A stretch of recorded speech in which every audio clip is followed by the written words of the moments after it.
পাকিস্তান ও আফগানিস্তানের মধ্যকার দীর্ঘদিনের উত্তেজনা এবার রূপ নিয়েছে এক রক্তক্ষয়ী সংঘর্ষে।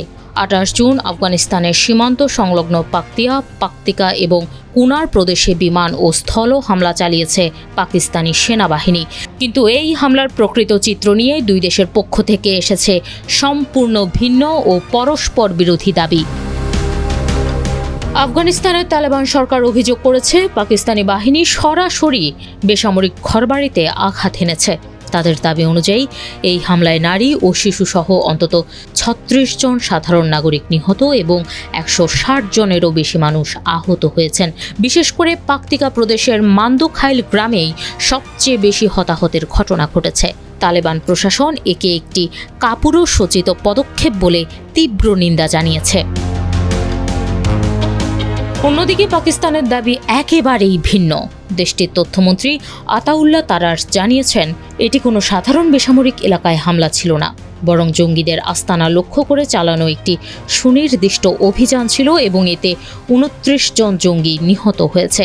পাকিস্তানের দাবি অনুযায়ী নির্দোষ মানুষের ওপর সাম্প্রতিক সময়ে ঘটে যাওয়া সন্ত্রাসী হামলার প্রতিক্রিয়া হিসেবেই তারা এই পাল্টা ব্যবস্থা নিয়েছে।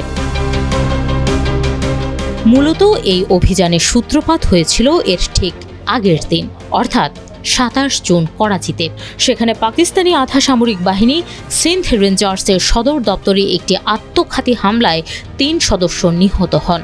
ওই ঘটনায় ৩ জঙ্গি মারা যায় এবং পরে একজন আফগান নাগরিককে গ্রেফতার করা হয়। পাকিস্তান ও জাতিসংঘ কর্তৃক নিষিদ্ধ ঘোষিত সন্ত্রাসী সংগঠন টিটিপি বা পাকিস্তানি তালেবানের একটি দলছুট উপদল জামাত উল আহরার এই করাচি হামলার দায় স্বীকার করে।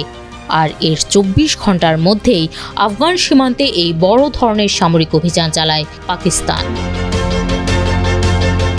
দীর্ঘদিন ধরেই পাকিস্তান অভিযোগ করে আসছে যে আফগানিস্তানের তালেবান সরকার তাদের মাটিতে আন্তঃসীমান্ত হামলা চালানো সন্ত্রাসী গোষ্ঠীগুলোকে আশ্রয় দিচ্ছে।